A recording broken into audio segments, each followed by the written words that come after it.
إن الحمد لله نحمده ونستعينه ونستغفره ونعوذ بالله من شرور أنفسنا ومن سيئات أعمالنا من يهده الله فلا مضل له ومن يضلله فلا هادي له وأشهد أن لا إله إلا الله وحده لا شريك له وأشهد أن محمدا عبده ورسوله أما بعد فإن خير الحديث كتاب الله وخير الهدى هدى محمد صلى الله عليه وسلم وشر الأمور محدثاتها وكل محدثة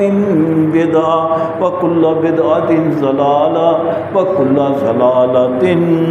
في النار يا أيها الذين آمنوا اتقوا الله حق تقاته ولا تموتن إلا وأنتم مسلمون يا أيها الناس اتقوا ربكم الذي خلقكم من نفس واحدة وخلق منها زوجها وبث منهما رجالا كثيرا ونساء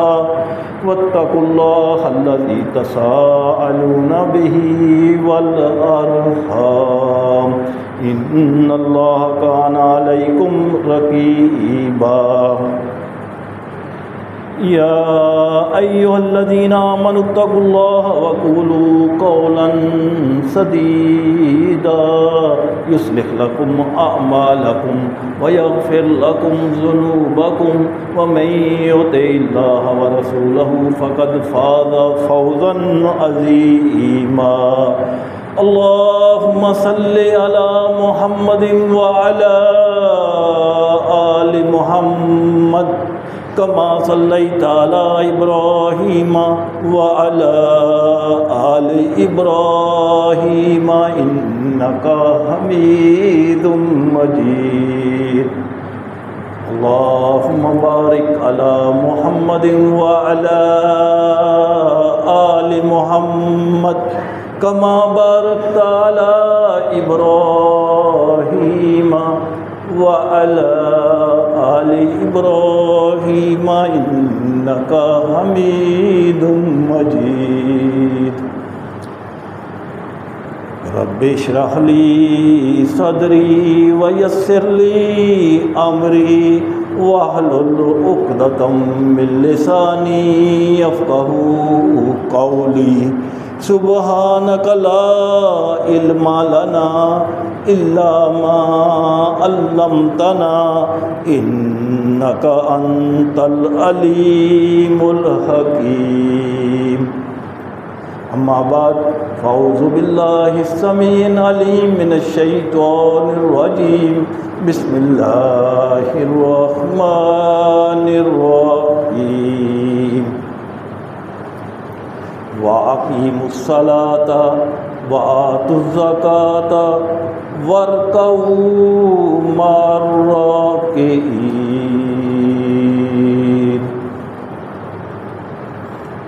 آج کے خطبہ جمعہ میں نماز باجماعت ادا کرنے کی اہمیت، اس کی حکمت اور باجماعت نماز ادا کرنے کی فضیلت اور ان کے احکام و مسائل انشاءاللہ ایڈریس کروں گا۔ اللہ تعالیٰ سے دعا ہے کہ مجھے حق بات ہی بیان کرنے اور پھر ہم سب کو اس حق بات پر ہی کما حقہ عمل کرنے کی توفیق عطا فرمائے، آمین یا رب العالمین۔ محترم سامعین و سامعات، صحیح مسلم میں حدیث ہے 1487 اور اس حدیث کے راوی ہیں سیدنا عبداللہ بن مسعود رضی اللہ تعالی عنہ۔ روایت کرتے ہیں ان رسول اللہ صلی اللہ علیہ وسلم کہ بے شک اللہ کے رسول صلی اللہ علیہ وسلم نے علمنا ہمیں سکھایا سنن الہدی ہدایت کے طریقے، اور ان ہدایت کے طریقوں میں وَإِنَّ مِن سُنَنِ الْهُدَىٰ یعنی ان ہدایت کے طریقوں میں ایک طریقہ یہ بھی تھا الصلاۃ فی المسجد کہ نماز کو مسجد میں ادا کرنا، الذی یؤذن فیہ ایسی مسجد میں جس میں اذان ہوتی ہو، یعنی مسجد میں نماز ادا کرنے کا طریقہ بھی اللہ سبحانہ تعالیٰ کے رسول نے ہمیں سکھایا۔ سنن ابن ماجہ میں حدیث ہے 793 اور اس کے راوی ہیں امام المفسرین سیدنا عبداللہ بن عباس رضی اللہ تعالی عنہما، کہتے ہیں کہ اللہ کے رسول صلی اللہ علیہ وسلم نے فرمایا من سمع الندا جس نے اذان کی آواز سنی فلم یاتہ اور وہ اذان سن کر مسجد میں نہیں آیا بلکہ گھر ہی نماز ادا کر لی فلا صلاۃ لہ الا من عذر تو اس کی کوئی نماز نہیں مگر یہ کہ اس کا کوئی شرعی عذر ہو، بیمار ہے نہیں آ سکا، بارش ہو گئی ہے نہیں آ سکا، کوئی شرعی عذر ہے تو اس نے اذان سن کر گھر پہ نماز پڑھ لی تو وہ قبول ہے، لیکن اگر اس نے اذان سن کر بغیر کسی شرعی عذر کے گھر میں نماز پڑھی ہے تو اللہ کے رسول صلی اللہ علیہ وسلم نے فرمایا فلا صلاۃ لہ اس کی کوئی نماز نہیں۔ اسی طرح صحیح بخاری میں حدیث ہے 645 اور راوی ہیں سیدنا عبداللہ بن عمر رضی اللہ تعالی عنہما۔ باجماعت نماز کی فضیلت کے بارے میں یہ حدیث ہے کہ اللہ کے رسول صلی اللہ علیہ وسلم نے فرمایا صلاۃ الجمعہ جماعت کے ساتھ نماز ادا کرنا تفضل صلاۃ الفرض فضیلت ہے اکیلے نماز پڑھنے سے ب27 درجہ 27 درجے، یعنی اکیلے کوئی نماز پڑھتا ہے اور جماعت کے ساتھ پڑھتا ہے 27 درجے جماعت کے ساتھ نماز پڑھنے کا زیادہ اجر ہے، زیادہ فضیلت ہے۔ اور وعید کے بارے میں کہ جو جان بوجھ کر مسجد میں نہیں آتا گھر پہ پڑھتا ہے نماز، صحیح بخاری کی حدیث ہے 644 اور راوی ہیں سیدنا ابو ہریرہ رضی اللہ تعالیٰ عنہ، روایت کرتے ہیں کہ اللہ کے رسول صلی اللہ علیہ وسلم نے فرمایا والذی نفسی بیدہ مجھے قسم ہے اس ذات کی جس کے ہاتھ میں میری جان ہے، لقد ہم تو میں نے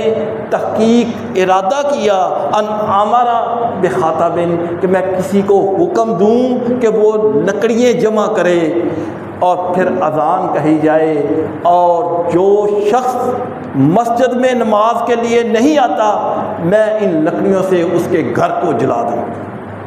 لیکن خواتین اور بچوں کے وجہ سے میں نے اپنا یہ ارادہ ترک کر دیا۔ ذرا غور کریں کون کہہ رہا ہے، جس کے متعلق قرآن کہتا ہے وَمَا أَرْسَلْنَاكَ إِلَّا رَحْمَةً لِّلْعَالَمِينَ، اے نبی ہم نے تو آپ کو بھیجا ہی رحمت، آپ سراپائے رحمت ہیں، اور رحمت العالمین کہہ رہے ہیں کہ میرا دل کرتا ہے کہ میں ان کے گھروں کو جلا دوں۔ اللہ۔ اور اہمیت کے بارے میں ایک حدیث ہے صحیح مسلم کی 1486 اور اس کے بھی راوی سیدنا ابو ہریرہ رضی اللہ تعالی عنہ۔ ایک نبینہ صحابی تھے جن کا نام تھا عبداللہ بن ام مکتوم، بڑی فضیلت والے بڑے جلیل القدر یہ صحابی تھے، اتنے جلیل القدر کہ اللہ تعالیٰ نے اپنے نبی کو ان کی وجہ سے ڈانٹ پلا دی۔ نبینے تھے، مسجد میں آئے، اللہ کے رسول صلی اللہ علیہ وسلم قریش مکہ کے سرداروں کے ساتھ بات چیت کر رہے تھے، یہ نبینے تھے، آ کے کوئی سوال کیا تو اللہ کے رسول صلی اللہ علیہ وسلم نے یہ سوچ کے کہ یہ تو اپنا ہی آدمی ہے، اس کو بعد میں جواب دے دوں گا، کہا بیٹھ جاؤ۔ اللہ کو اتنا بات ناپسند آئی، قرآن مجید میں سورت نازل فرما دی عبسا وتولی، آپ نے تیوری چڑھائی اور منہ پھیر لیا، انجاکم اللہ، جب آپ کے پاس نبینہ آیا، یعنی اتنے فضیلت والے، اتنے مطلب کہ بلند جلیل القدر صحابی ہیں. تو یہ ان کے بارے میں حدیث ہے کہ آئے نبینے تھے، کہنے لگے اے اللہ کے رسول صلی اللہ علیہ وسلم، میری ایک ریکویسٹ ہے کہ بوڑھا ہوں، نبینا ہوں، صبح اور عشاء کی نماز میں اندھیرا ہوتا ہے، آپ مجھے یہ 2 نمازیں گھر پڑھنے کی اجازت دے دیں. تو آپ صلی اللہ علیہ وسلم نے اس کی جینون ریزن کو دیکھتے کہ واقعی بوڑھا ہے اور نبینا ہے، آپ نے کہا ٹھیک ہے تم پڑھ لو. جب آپ نے یہ کہہ دیا وہ واپس ہونے لگے تو اللہ نے وحی کے ذریعے حکم دیا کہ اس سے پوچھو کہ تمہیں اذان کی آواز آتی ہے. تو اللہ کے رسول صلی اللہ علیہ وسلم نے ان کو بلایا اور پوچھا حل تسمعو، کیا تم سنتے ہو نداء الصلاۃ، نماز کی اذان کو، یعنی تمہارے کانوں میں اذان کی آواز آتی ہے؟ تو سیدنا ام مکتوم کہتے ہیں نام یا رسول اللہ، اے اللہ کے رسول آواز تو آتی ہے، اسی آواز سن کے تو میں نماز پھر پڑھتا ہوں. کالا، تو اللہ کے رسول صلی اللہ علیہ وسلم نے فرمایا فعجب، پھر تم میں مسجد میں ہی آنا ہے. اب ذرا غور کریں، 5 جینون ان کے پاس ریزن ہے. نمبر 1 بوڑھے ہیں،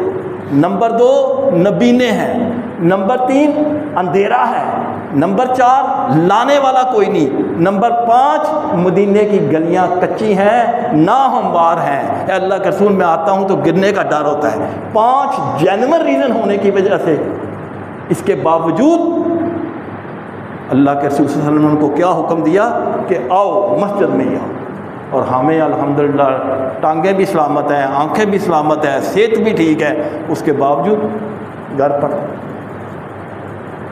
بڑی غور طلب یہ حدیث ہے. خواتین بھی اگر مسجد میں نماز پڑھنے کے لیے آنا چاہیں پراپر ڈریس کے ساتھ، تو اللہ کے رسول صلی اللہ علیہ وسلم نے بخاری اور مسلم کی متفق حدیث ہے، بخاری میں حدیث کا نمبر ہے 873 اور مسلم میں بھی ہے 988، اور اس کے راوی ہیں سیدنا سالم بن عبداللہ رضی اللہ تعالیٰ عنہ، کہ اگر خواتین آپ سے مسجد میں نماز کے لیے اجازت مانگیں تو ان کو دے دو، ان کو منع نہ کرو. باجماعت کے کچھ مختصر مسائل ہیں. سنن ابو داؤد میں حدیث ہے 88 اور راوی ہیں سیدنا عبداللہ بن ارقم رضی اللہ تعالی عنہ. روایت کرتے ہیں کہ اللہ کے رسول صلی اللہ علیہ وسلم نے فرمایا اذا اقیمت الصلاۃ، جب نماز کی اقامت ہو جائے، وواجد احدکم، اور تم میں سے کسی کو خلاء، حاجت ہو، بیت الخلاء کی قضاء حاجت ہو، فلیبدأ بالخلاء، تو اس کو چاہیے کہ وہ پہلے اپنی حاجت دور کرے. یعنی اگر اس کو بیت الخلاء جانے کی حاجت ہے، نماز کھڑی ہو گئی ہے، اقامت ہو گئی ہے، بے شک ہو گئی ہے، پہلے وہ اپنے سے فارغ ہو اور اس کے بعد نماز میں شامل ہو. اسی طرح اگر کھانا تیار ہے، بھوک بھی لگی ہوئی ہے، تو پہلے کھانا کھائے اور اس کے بعد نماز پڑھے. دلیل کیا ہے؟ بخاری اور مسلم کی متفق حدیث ہے. بخاری میں حدیث کا نمبر ہے 673 اور مسلم میں بھی حدیث موجود ہے 1242 اور اس کے راوی ہیں سیدنا عبداللہ بن عمر رضی اللہ تعالی عنہ. کہتے ہیں کہ اللہ کے رسول صلی اللہ علیہ وسلم نے فرمایا کہ اگر کھانا ریڈی ہو، بھوک بھی لگی ہو اور نماز کی اقامت ہو جائے تو پہلے کھانا کھاؤ اور کھانا کھانے میں جلدی نہ کرو. اور اسی فرمان رسول کی بیس پر کئی دفعہ سیدنا عبداللہ بن عمر رضی اللہ تعالیٰ عنہ کھانا کھا کر نماز پڑھتے، حالانکہ حدیث کے الفاظ ہیں وَإِنَّهُ يَسْمَعُ قِرَاءَةَ الْإِمَامِ، وہ امام کی قرات کی آواز بھی سن رہے ہوتے، لیکن اس کے باوجود کھانا کھاتے اور اس کے بعد. لیکن اس کا یہ بھی مطلب نہیں ہے کہ کھانا ہی اس ٹائم پہ شروع کرو جس وقت نماز ہو رہی ہو. کھانے کا اپنا ٹائم بدل لے، لیکن کیٹاسٹرافک کنڈیشن میں بھوک لگی ہے تو پہلے کھانا کھا لے اس کے بعد نماز. اسی طرح شدید سردی ہے، بارش ہے، کیچڑ ہے، تو آپ مؤذن کو حکم دیتے کہ وہ اذان دینے کے بعد یوں اعلان کرے الا صلو فی الرحال، کہ لوگوں گھر پہ نماز پڑھ لیں. یعنی اگر بارش ہو رہی ہے، تیز ہے، مؤذن تو مسجد میں ہے، اس نے تو اذان دینی ہے، لہذا وہ اذان دے کر آپ صلی اللہ علیہ وسلم نے سیدنا ابو ہریرہ رضی اللہ تعالیٰ عنہ اور سیدنا بلال کو یہ حکم دیا کہ آپ کہیں الا صلوا فی الرحال، کہ اے لوگو اذان ہو گئی ہے، نماز کا ٹائم ہو گیا ہے، اور بارش ہے، کیچڑ ہے، یا کوئی بھی وجہ ہے، اس کی وجہ سے اپنے گھروں میں نماز پڑھ لو۔ تو یہ بھی کیٹاسٹرافک کنڈیشن ہے کہ اگر ایسی سچویشن ہے، سردی بہت زیادہ ہے، اندھیری بہت زیادہ ہے، تو آپ اذان کے بعد یہ اعلان کر دیں کہ مسجد میں جماعت نہیں ہوگی، آپ اپنے اپنے گھروں میں پڑھ لیں۔ سنن نسائی میں حدیث ہے 856 اور اس کے راوی ہیں سیدنا ابو ہریرہ رضی اللہ تعالیٰ عنہ، اور یہ حدیث ابو داؤد میں بھی ہے 564 کہ اللہ کے رسول صلی اللہ علیہ وسلم نے فرمایا اگر کوئی شخص جماعت کے ساتھ نماز پڑھنے کے لیے مسجد میں آیا ہے لیکن مسجد میں پہنچا ہے تو اس کو پتہ چلا ہے کہ جماعت تو ہو گئی ہے، کیونکہ بعض کا یہ ہوتا ہے کہ ٹائم پیچھے جا رہا ہوتا ہے، اس نے دیکھا کہ اس مسجد میں تو 4 بجے جماعت ہوتی ہے لیکن ٹائم پیچھے کر کے 3:45 کر دیا، اب اس کو پتہ نہیں، وہ اسی روٹین سے اپنی روٹین کے مطابق مسجد میں پہنچا ہے اور پتہ چلا ہے کہ جماعت ہو گئی ہے، تو اللہ کے رسول صلی اللہ علیہ وسلم نے فرمایا کتب اللہ مثل اجر، اس کو جماعت کا ہی اجر ملے گا، لا ينقص ذلك، اور اس کا اجر میں کوئی کمی نہیں ہوگی۔ یعنی اگرچہ جماعت نکل گئی ہے لیکن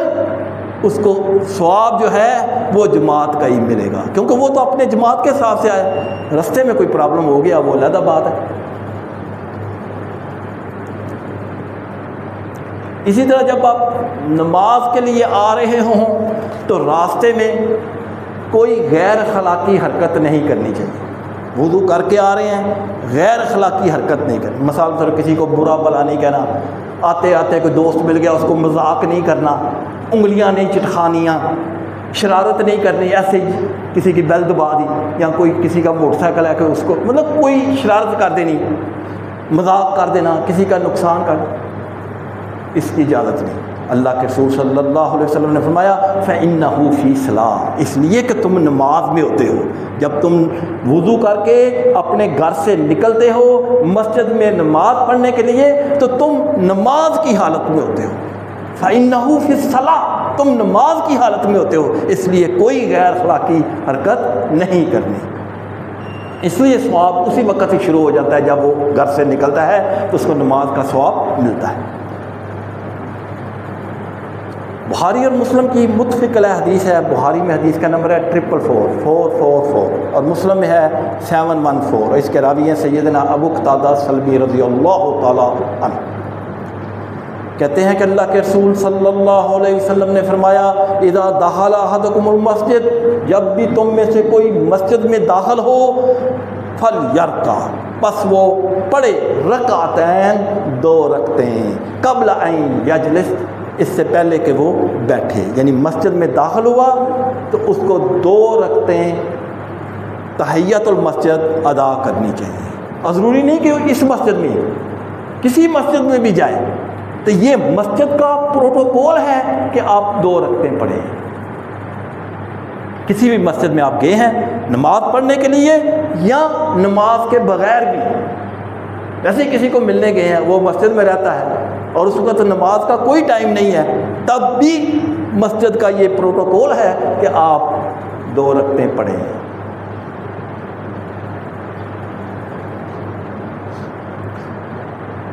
صفوں کو سیدھا کرنا، جماعت کے لیے صفوں کو سیدھا کرنا، بخاری اور مسلم کی متفق علیہ حدیث ہے، بخاری میں حدیث کا نمبر ہے 723 اور مسلم میں بھی حدیث ہے 433 اور اس کے راوی ہیں سیدنا انس بن مالک رضی اللہ تعالی عنہ، روایت کرتے ہیں کہ اللہ کے رسول صلی اللہ علیہ وسلم نے فرمایا سووا صفوفکم، اپنی صفیں سیدھی کر لو، فإن تصفیۃ الصفوف،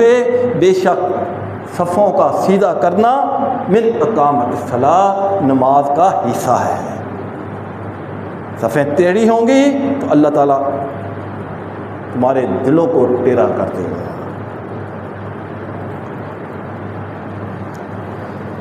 آپ صلی اللہ علیہ وسلم نے فرمایا لا تصوّعن صفوفکم، اے لوگو اپنی صفیں درست کر لیا کرو، وغرنہ اللہ تعالیٰ تمہارے درمیان اختلاف ڈال دے گا، تمہارے دلوں کو ٹیڑھا کر دے گا۔ اور آپ صلی اللہ علیہ وسلم جب جماعت کے لیے مصلی پہ آتے تو پوری صف میں ایک دفعہ چلتے،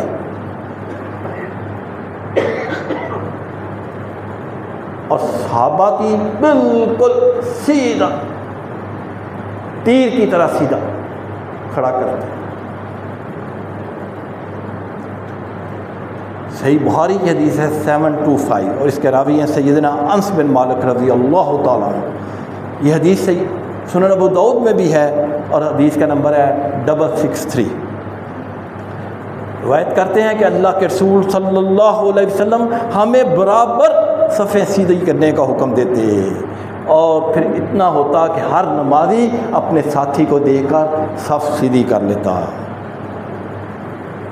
اور صف سیدھی کرنے کا طریقہ کیا ہے کہ درمیان میں امام کے پیچھے جو شخص کھڑا ہے، دائیں طرف والے بائیں طرف آئیں گے اور بائیں طرف والے دائیں طرف آئیں گے۔ یہ نہیں ہے کہ اس کو اپنی طرف کہتے، درمیان والے شخص کو جو دائیں طرف ہیں وہ بائیں طرف امام کی طرف ہے، صف سیدھی کریں گے، اور جو بائیں طرف ہیں وہ دائیں طرف، امام کو درمیان میں۔ اور پہلی صف کی فضیلت کے بارے میں اللہ کے رسول صلی اللہ علیہ وسلم نے فرمایا،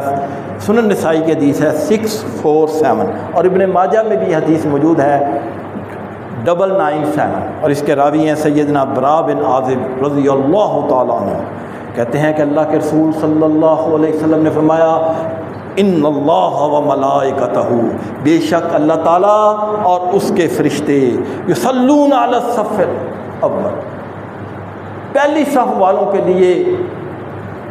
رحمت کی دعا کرتے ہیں۔ فرشتے جو ہیں جو پہلی صف میں کھڑے ہوتے ہیں لوگ، ان کے لیے رحمت کی دعا کرتے ہیں، اور اللہ تعالیٰ ان کی دعا کو قبول کرتا ہے،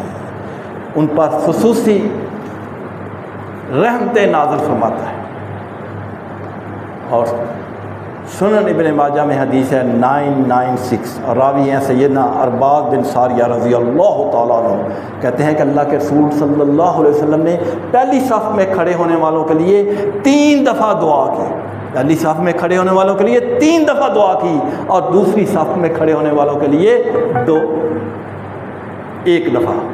پہلی صف کے لوگوں کے لیے 3 دفعہ دعا کی، اور اس کے بعد کی جو صف تھی اس کے لیے 1 دفعہ دعا کی۔ اور بخاری اور مسلم کی متفق علیہ حدیث ہے، بخاری میں حدیث کا نمبر ہے 615، اور مسلم میں بھی حدیث ہے 437، اور اس کے راوی ہیں سیدنا ابو ہریرہ رضی اللہ تعالیٰ عنہ۔ روایت کرتے ہیں کہ اللہ کے رسول صلی اللہ علیہ وسلم نے فرمایا اگر لوگوں کو اذان کہنے اور پہلی صف میں کھڑے ہونے کا اجر معلوم ہو جائے، فضیلت کا علم ہو جائے، تو لوگ اس کے لیے قرآن دادی کریں۔ اگر لوگوں کو یہ پتہ چل جائے کہ اذان دینے کی کتنی فضیلت ہے اور پہلی صف میں کھڑے ہو کر نماز پڑھنے کی کتنی فضیلت ہے، تو لوگ قرآن دادی کریں، کیونکہ ظاہر ہے ہر کوئی کہے گا میں نے کھڑا ہونا ہے، اور کھڑا ہونے کے لیے جگہ تو محدود ہوگی، تو کیا نتیجہ نکلے گا؟ قرآن دادی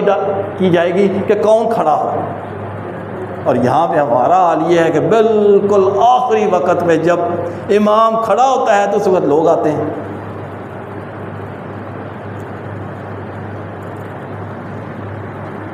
اگر 2 لوگ بھی ہوں تو تب بھی ان کو جماعت کرانی چاہیے، جماعت کے ساتھ نماز پڑھنی چاہیے۔ ایک امام بن جائے گا اور دوسرا اس کے ساتھ ایز اے مقتدی کی حیثیت سے کھڑا ہوگا، اور اس کے دائیں جانب کھڑا ہوگا۔ امام جو ہے وہ بائیں جانب ہوگا، اور جو ایز اے مقتدی ہوگا وہ اس کے دائیں جانب ہوگا۔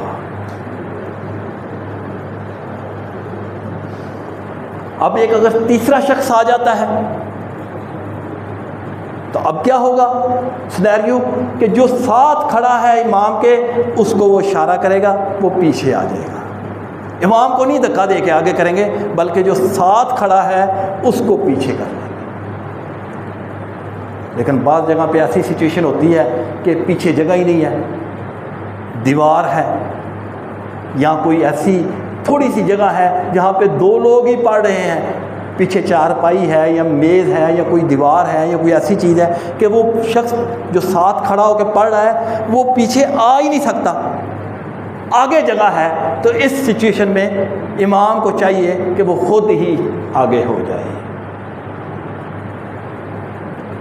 ویسے جب شروع کریں تو اتنا ذہن میں رکھنا چاہیے کہ شاید کوئی شخص ساتھ شامل ہو جائے،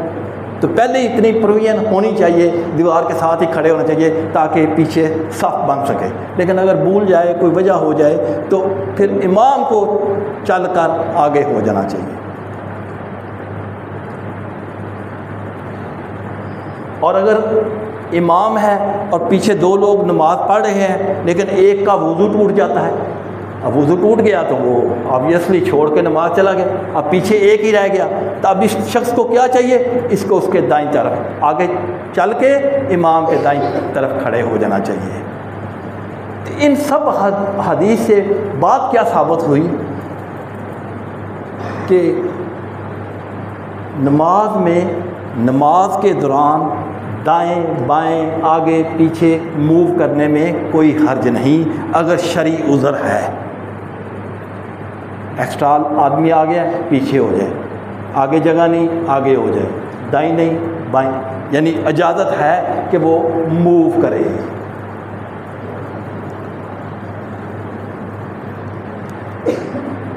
اور جماعت میں امام کے پیچھے پہلی صف میں مرد کھڑے ہوں گے اور امام کے قریب وہ لوگ کھڑے ہوں گے جو دین کو زیادہ سمجھتے ہوں، دین کو زیادہ جانتے ہوں، زیادہ علم رکھتے ہوں، تاکہ امام سے غلطی ہو جائے تو اس کو لقمہ دیا جا سکے، امام کا وضو ٹوٹ جائے تو اس کو ایز اے اکاموڈیٹ کیا جا سکے، وہ آگے ہو کے جماعت کرا دے۔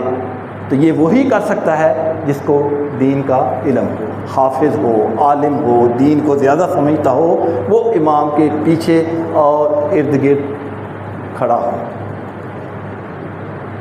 اور اس کے بعد بچوں کی صف ہو۔ خواتین کے لیے مسجد میں سیپریٹ انتظام ہونا چاہیے، اگر سیپریٹ انتظام نہیں تو خواتین آخری صف میں کھڑی ہوں گی، چاہے وہ اکیلی خاتون ہی کیوں نہ ہو، وہ پھر اکیلی کھڑی ہوگی اور سب سے آخر میں ہوگی۔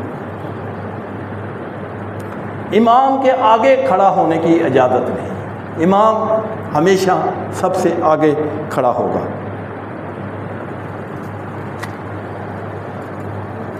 اسی طرح ستونوں کے درمیان میں صف بندی کی اجازت نہیں، جیسے یہ 2 ستون ہیں ان کے درمیان میں صف بندی کی اجازت نہیں۔ صحیح بخاری کی حدیث ہے 697، اور ابو داؤد میں بھی حدیث موجود ہے 673، اور ترمذی میں بھی حدیث موجود ہے 229، سنن نسائی میں بھی حدیث موجود ہے 822، جس کے راوی ہیں سیدنا انس بن مالک رضی اللہ تعالی عنہ۔ روایت کرتے ہیں کہ ہم عہد رسالت میں ستونوں کے درمیان صف نہیں بناتے تھے، اور اس کی وجہ یہ تھی کہ ستون کی وجہ سے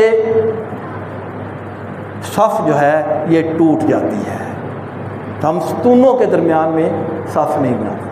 لیکن اگر جگہ ہی نہیں ہے، کنجسٹڈ جگہ ہے، لوگ زیادہ ہیں، جگہ کم ہے، تو ستونوں کے درمیان میں بھی کھڑا ہوا جا سکتا ہے، جیسے مسجد نبوی ہے۔ اب وہاں پہ کیا ہے، خاص طور پہ ریاض الجنہ میں تو لوگ ستونوں کے درمیان بھی کس کر کھڑے ہوتے ہیں، تو ویسے نہیں کھڑا ہونا چاہیے۔ اگر کھلی جگہ ہے تو ستونوں کے درمیان صف بندی نہیں کرنی چاہیے، لیکن اگر جگہ ہی کم ہے تو پھر کیٹاسٹرافک کنڈیشن میں کھڑا ہو سکتا ہے۔ اسی طرح صف کے پیچھے تنہا نماز نہیں پڑھنی چاہیے۔ اگر اگلی صف میں جگہ ہے تو پہلی صف کو مکمل کرنا چاہیے، اور اگر پہلی صف مکمل ہو گئی ہے، دوسری صف ہے، تو اس میں اکیلا شخص کھڑا ہو سکتا ہے۔ کوشش یہ کرنی چاہیے کہ کوئی ساتھ مل ہی جائے، اگر نہیں کوئی اور کوئی آیا ہی نہیں ہے اور آگے جگہ نہیں ہے تو آپ پچھلی صف میں اکیلے کھڑے ہو سکتے ہیں۔ ضعیف روایت کے مطابق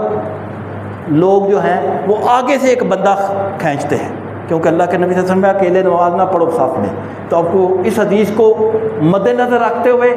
آگے سے آدمی پیچھے لے کے جاتے ہیں، حالانکہ ایسا جائز نہیں، کیونکہ ڈسٹربنس ہوتی ہے۔ اب یہی مسجد ہے، یہ 50 فٹ لمبی ہے، اب آپ اس کے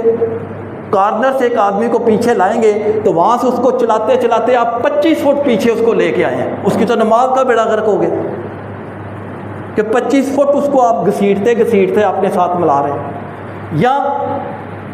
بعض لوگ اگلی صف سے جو امام کے ساتھ دوسرا تیسرا آدمی ہوتا ہے اس کو پیچھے سے اشارہ کر کے اپنے ساتھ کھینچتے ہیں، اس کے کھینچنے سے بھی پوری صف ڈسٹرب ہوئی، کیونکہ سارے صف والے اب چلتے چلتے اس رکھنے کو مکمل کریں گے، تو لہذا دونوں صورتیں جائز نہیں ہیں۔ اگر آگے جگہ نہیں ہے تو پیچھے وہ اکیلا پڑھ رہا ہے تو اس کا شرعی عذر ہے، آگے جگہ ہی نہیں ہے۔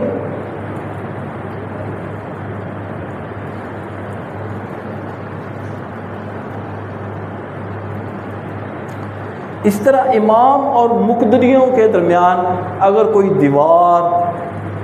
یا کوئی چیز حائل ہو جاتی ہے تو اس سے کوئی فرق نہیں پڑتا، نماز ہو جاتی ہے۔ دلیل کیا ہے؟ صحیح بخاری کی حدیث ہے 729 اور 730، اوپر تلے 2 حدیثیں ہیں اور اس کی راوی ہیں ام المومنین سیدہ عائشہ صدیقہ رضی اللہ تعالی عنہا۔ روایت کرتی ہیں کہ اللہ کے رسول صلی اللہ علیہ وسلم کے پاس ایک چٹائی تھی، صبح کے وقت آپ اس کو بچھا کر اس پر بیٹھ جاتے اور رات کو اسی چٹائی کو دیوار کے اوپر رکھ دیتے پردے کے طور پہ، کیونکہ حجرے کی دیواریں جو تھیں وہ نیچی تھیں۔ تو ایک رات کچھ صحابہ نے دیکھا کہ اللہ کے رسول صلی اللہ علیہ وسلم نماز پڑھ رہے ہیں، تو انہوں نے بھی پیچھے، اب حجرے کے اندر تو نہیں جا سکتے تھے، انہوں نے مسجد میں ہی کھڑے ہو کر آپ صلی اللہ علیہ وسلم کے پیچھے صف بندی کر لی، اور جس طرح اللہ کے رسول صلی اللہ علیہ وسلم نماز پڑھ رہے پیچھے اسی طرح وہ نماز پڑھتے رہے۔ اس حدیث سے بات کیا ثابت ہوئی کہ اگر امام اور مقتدی کے درمیان میں کوئی خلا آ جائے، کوئی چیز آ جائے، کوئی دیوار آ جائے تو جماعت ہو جاتی ہے۔ اسی طرح امام اونچی جگہ پر کھڑا ہے، مقتدی نیچے جگہ پر کھڑے ہیں تو کوئی حرج نہیں، جماعت ہو جائے گی۔ اسی طرح امام نیچے کھڑا ہے، مقتدی چھت کے اوپر کھڑے ہیں، تب بھی نماز ہو۔ دلیل کیا ہے؟ بخاری اور مسلم کی متفق علیہ حدیث ہے 377 اور مسلم میں ہے 544، اور راوی ہیں سیدنا سہل بن سعد رضی اللہ تعالیٰ عنہ کہ ایک دن اللہ کے رسول صلی اللہ علیہ وسلم نے منبر پر کھڑے ہو کر جماعت کرائی اور صحابہ جو ہیں وہ زمین پر نماز ادا کر رہے تھے۔ اس طرح ایک مسجد میں ایک سے زیادہ دفعہ بھی جماعت ہو سکتی ہے، کوئی حرج نہیں۔ جماعت آیا، جماعت ہو گئی ہے، 2 شخص آئے ہیں، وہ مل کر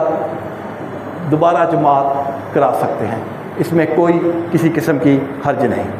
سنن ابو داؤد کی حدیث ہے 574 اور ترمذی میں بھی یہ حدیث موجود ہے 220، اور اس کے راوی ہیں سیدنا ابو سعید خدری رضی اللہ تعالیٰ عنہ کہ ایک شخص مسجد میں آیا، اللہ کے رسول صلی اللہ علیہ وسلم نماز پڑھا چکے تھے، آپ نے فرمایا کون شخص ہے جو اس کے ساتھ صدقہ کرے؟ تو ایک صحابی اٹھے اور ان کے ساتھ مل کر انہوں نے نماز ادا کی۔ اس سے بات یہ ثابت ہوئی کہ اکیلا شخص بھی آئے تو اس کے ساتھ مل کر جماعت کرائی جا سکتی ہے۔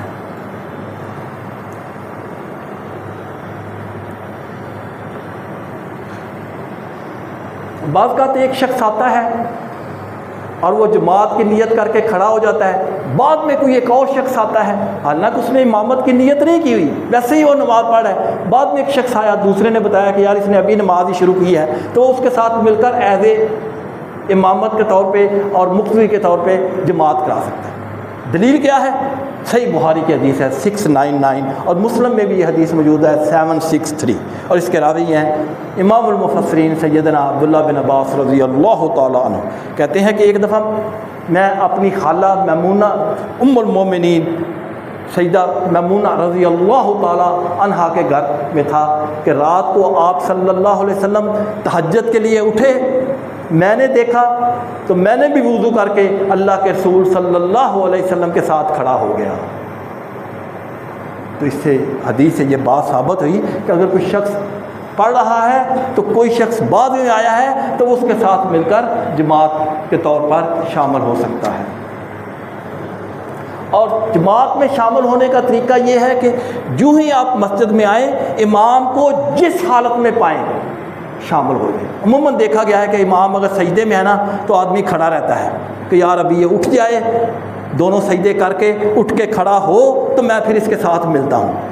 نہیں، اگر وہ رکوع میں ہے تو رکوع میں شامل ہو جائیں، اگر وہ سجدے میں ہے تو سجدے میں شامل ہو جائیں۔ انتظار نہیں کرنا کہ وہ اٹھ کر سیدھا کھڑا ہو تو میں اس کے ساتھ شامل ہوں، لیکن عموماً اکثر آپ نے دیکھا ہوگا کہ لوگ انتظار کرتے رہتے ہیں کہ امام اٹھ کر سیدھا کھڑا ہو تو میں اس کے ساتھ ملائیں۔ جامعہ ترمذی کی حدیث ہے 591 اور اس کے راوی ہیں سیدنا معاذ بن جبل رضی اللہ تعالیٰ عنہ۔ اللہ کے رسول صلی اللہ علیہ وسلم نے فرمایا اذا اتی احدکم الصلاۃ، تم میں سے جب کوئی نماز کے لیے آئے، والامام علی حال، تو امام جس حالت میں بھی ہو، کما یصنع الامام، تو جو امام کر رہا ہو وہی وہ کرنا شروع کرے۔ رکوع میں ہے تو رکوع میں مل جائے، سجدے میں ہے تو سجدے میں مل جائے، جس حالت میں ہو اسی حالت میں اس کے ساتھ مل جائے۔ اللہ تعالیٰ سمجھنے اور عمل کرنے کی توفیق عطا فرمائے۔